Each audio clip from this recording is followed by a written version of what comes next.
Welcome to Academic Vinragi. My name is Vinay. UPSC CAPF 2024 की physical और medical की dates आ चुकी हैं, तो ये एक इन्फॉर्मेशनल वीडियो है और 18 नवंबर से आपके फिजिकल मेडिकल अलग अलग सेंटर पे स्टार्ट है। मेरी तरफ से लास्ट मिनट अगर मुझे कुछ कहना है तो वो इस वीडियो में। ये आपकी ऑफिशियल नोटिफिकेशन है जहां आईटीबीपी फिर से लगातार मेरे ख्याल से तीसरी चौथी बार आईटीबीपी करा रही है।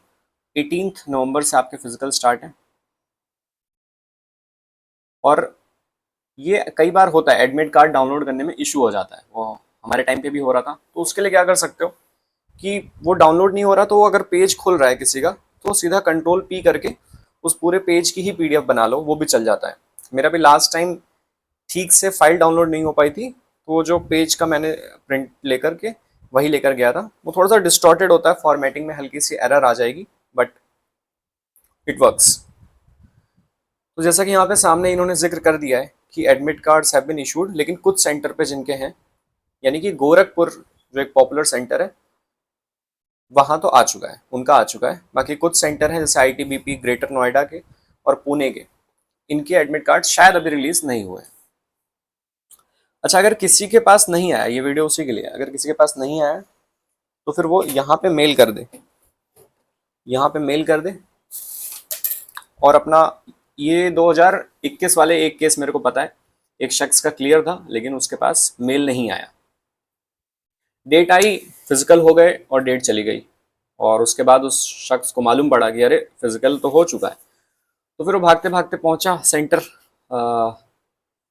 दिल्ली, और उसने बताया कि भाई मुझे तो मेल ही नहीं आया, मेरा दोबारा कराओ। तो उन्होंने कहा मेल ठीक से चेक करो, तो स्पैम फोल्डर में वो मिला। तो अमूमन ऐसा नहीं होता है, नॉर्मल ही आ जाता है, बट कई बार ऐसा भी होता है स्पैम फोल्डर में चला जाता है।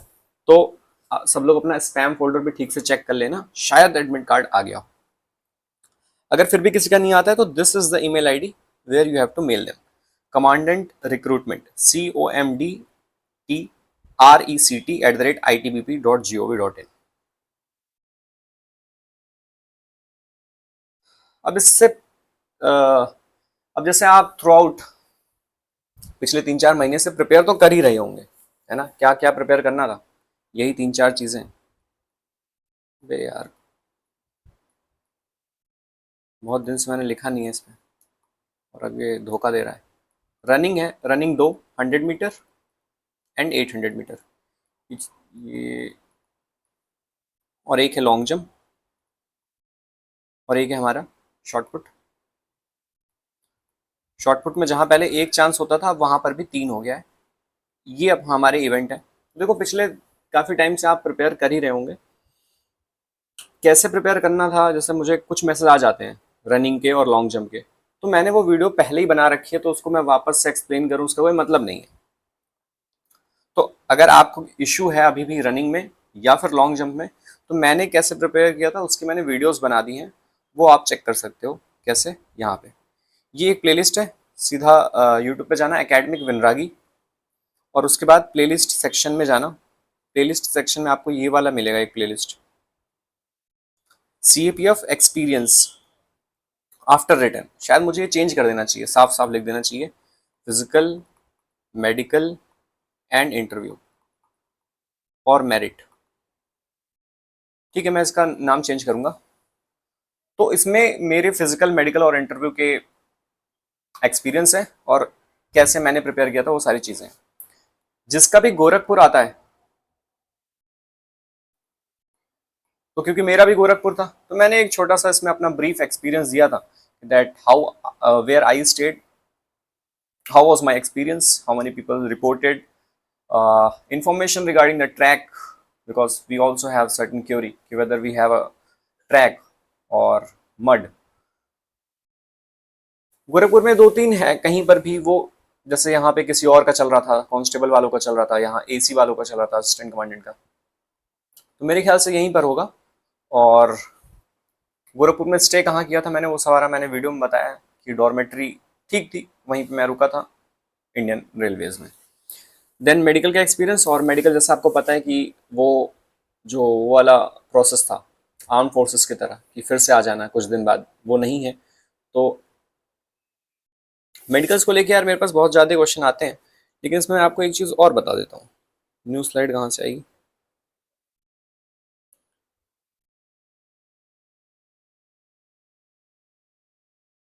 ब्लैक लेते हैं आज। मेडिकल में सिर्फ एक ही ऐसा वेरिएबल है जो हमारे कंट्रोल में है। यार ये पेन ठीक नहीं चल रही है क्या? चलो बात करते करते मैं इसको निकाल कर लगा देता हूँ। तो एक ही वेरिएबल ऐसा है जो हमारे कंट्रोल में है, वो है हमारा वेट। वेट के अलावा अगर आपकी उंगली टेढ़ी है, अगर आपके पैर में कुछ हो गया है, अगर आपके कहीं और कुछ हो गया है, तो वो एक्सेप्ट करेंगे या रिजेक्ट करेंगे कोई भी नहीं बता सकता सिवाय उस डॉक्टर के। जैसे मेजर इश्यू है तब तो पता है कि हाँ नहीं होना है, पर जो ऐसी कंफ्यूजन वाली स्टेज होती है कि वो कंसिडर कर भी सकते हैं नहीं भी कर सकते हैं, जैसे कि फिंगर्स।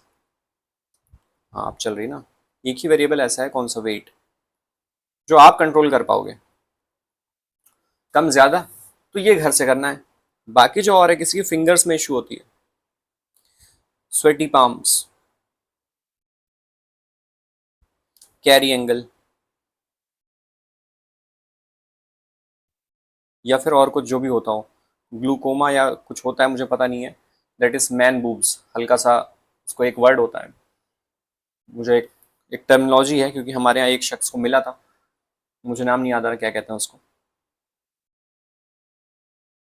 तो मुझसे अक्सर जो मैसेज आते हैं वो इस पे आते हैं कि सर मेरे फिंगर में यहाँ ये कट गया है, ये टेढ़ा है, क्या मैं एलिजिबल हूँ? स्कार्स,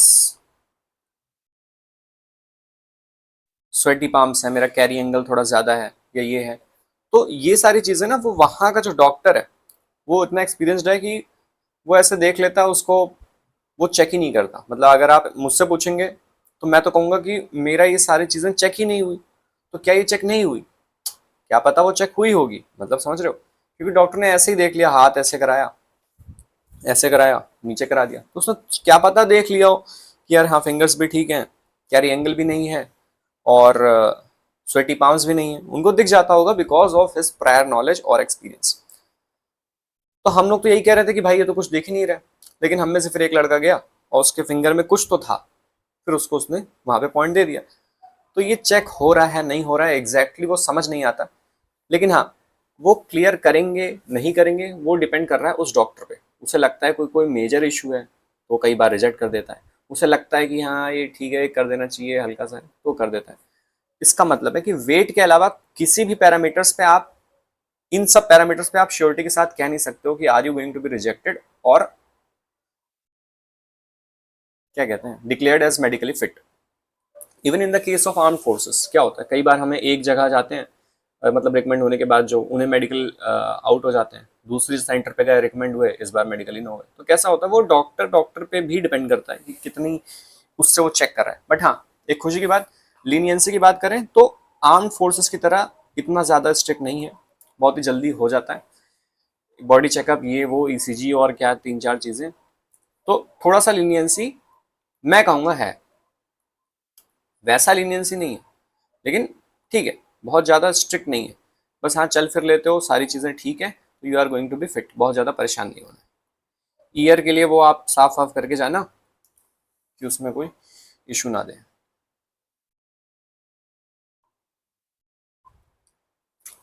हाँ, 100 मीटर 800 मीटर में कैसे प्रिपेयर करना है, अभी तक आपने प्रिपेयर कर लिया होगा। ये क्या हो रहा है, मैं लगता है पढ़ाना भूल चुका हूँ।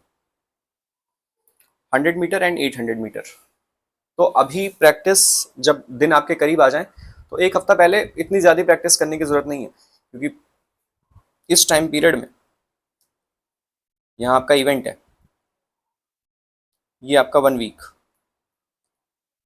और ये आपकी प्रिप टाइम।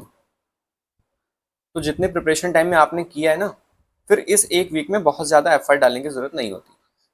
रेस्ट कर लेना, आराम कर लेना, क्योंकि वहाँ तो एक ही दिन दौड़ना है और बहुत ज़्यादा दौड़ना भी नहीं है, that is 100 metre and 800 metre. ये तो कोई सोता हुआ भी उठा दे तो आदमी दौड़ ले, बस हाँ टाइम पे पहुँच जाना है। एक जो इशू था लॉन्ग जंप, फुल एक्सप्लेनेशन इस वीडियो में है, लेकिन एक जो जस्ट एक जो काम की बात जो शायद आपके काम आ जाए, जो मुझे ठीक लगती है, जो मैं बताना चाहता हूँ, वो क्या है? वो ये है कि लॉन्ग जंप के टाइम आपको एक चीज सोचना है।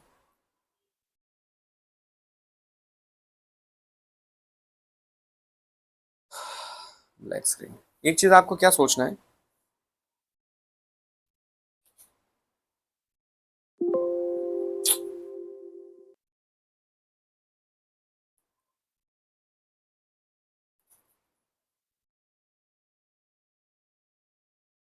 अच्छा ये एंड ऑफ स्लाइड शो है, ओके, मैं सोच रहा हूँ ब्लैक स्क्रीन है।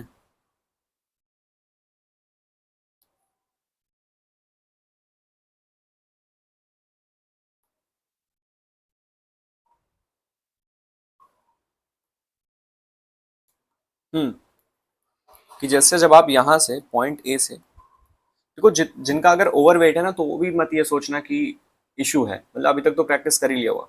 अगर ओवरवेट है तो इसका एक पॉजिटिव साइड देखना कि पैरों में स्ट्रेंथ ज्यादा है। The better the take off, the better the landing, और the greater the range you are going to cover. तो जैसा आपको पता है कि यहाँ से आपको चलना है और एक हाइट लेनी है, हल्का सा टेक ऑफ के टाइम हाइट लेनी है और वहां लैंड कर जाना है। अब जैसे पॉइंट ए से आप अगर पॉइंट सी लॉन्च लैंड कर रहे हो, तो एक ऐसा सोचना, यहाँ से चलो मैं मान लेता हूँ आप यहाँ से उड़े, पॉइंट बी पर आप पहुंच गए, यहाँ से मैंने एक प्लेन कट कर दिया इमेजिनरी। अब यहाँ से आप चले, आपने हाइट लेने की कोशिश की, आप यहाँ पहुंच गए। अब बी पे मैं एक थोड़ा सा टाइमर पॉज कर रहा हूँ, थैनोस की तरह, सब कुछ यहाँ पे रुक गया है। अब एक बात सोचना है, मैं तो ऐसा करता था, अब ये सोचना है कि यार मैं पैर जमीन पे रखूंगा ही नहीं, बस इस ख्याल को अपने पास लाना है कि पैर नीचे नहीं रखूंगा, पैर नीचे नहीं रखूंगा, यगी पैर नीचे नहीं रखूंगा यार, चाहे तो पैर टूट जाए, चाहे मैं गिर जाऊं, लेकिन पैर नीचे नहीं रखूंगा यार मैं। जब आप इसको सोचते हैं तो मुझे ऐसा लगता है कि यहां से आपकी बॉडी यहां शिफ्ट हो जाती है, इतने सोचते सोचते, और थोड़ा सा आगे गिरते हो, सी डैश। मतलब क्या कि ऐसा सोच के देखना, करके देखना, तब वो थोड़ा सा एक्स्ट्रा आता है। और वहां पे तो एक ही जंप लेना है, तो वहां पे जब ऊपर जाना तो बस यही सोचना कि मैं पैर नीचे नहीं रखूंगा, विच मीन्स अब आपके पैर ऐसे जाने की बजाय ऐसे करने में मदद मिलती है ना, that is parallel to ground. ऐसे बना लो लड़का। तो जैसे ही आप अपने मन को ये कहेंगे कि यार पैर नीचे नहीं रखूंगा, ऐसे आपने गए, आप गए मिडवे पॉइंट बी तक, जैसे पहुंचे, पैर नहीं रखूंगा, पैर नीचे नहीं रखूंगा, नीचे नहीं रखूंगा, तो पैर ऊपर जाने में हेल्प होती है, सिर्फ और सिर्फ इस ख्याल की वजह से। तो इट वर्क्स फॉर मी, मैंने ऐसे सोचा था, और it will work for you, it may work for you. तो दोज ऑफ यू जिन्हें इशू है, वो एक बार ये ट्राई करके देखना कि बीच में पहुंचते ही ये सोचना है कि पैर नीचे नहीं रखूंगा, भले ही टूट जाए पैर। और जब आप ऐसे देखोगे तो पैर टूटता नहीं, बल्कि और आसानी से कुशनिंग पे जो हमें दी गई है वहां पे आप नीचे गिर जाएंगे। बॉडी कुशनिंग, ऐसा मत सोचना वहां लगाए गद्दा।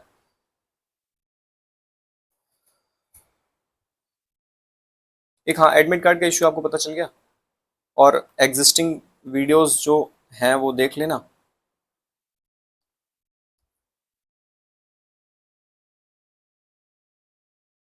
रनिंग का बता दिया, लॉन्ग जंप का बता दिया, मेडिकल्स का भी बता दिया, सिर्फ एक ही पैरामीटर्स पे आपके पास कंट्रोल है, दैट इज वेट। बाकी और किसी की चिंता मत करो। कान वान साफ करना है, body hairs if you can remove from all the parts, body hairs, है ना, कि सामने वाले को भी अनकंफर्टेबल ना हो, और जो चीज वो देखना चाहते हैं उन्हें वो साफ दिख जाए, तो बॉडी हेयर्स हटा लेना।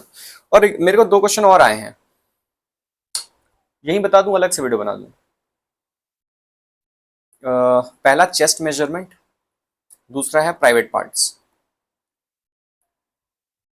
Chest measurement in case of males कहाँ से चेक होता है, तो निप्पल्स के पास से आपको ले जाना है मेजरिंग टेप, और 5 सेंटीमीटर का एक्सपेंशन होना चाहिए। जो भी आपका मिनिमम आ रहा है रॉ, उससे फिर 5 सेंटीमीटर का एक्सपेंशन। और ये सारी चीजें तो मैंने बताई है कि it is important, because I was also among them जिनका 5 एक्सपेंशन नहीं होता था, 4 के आसपास होता था।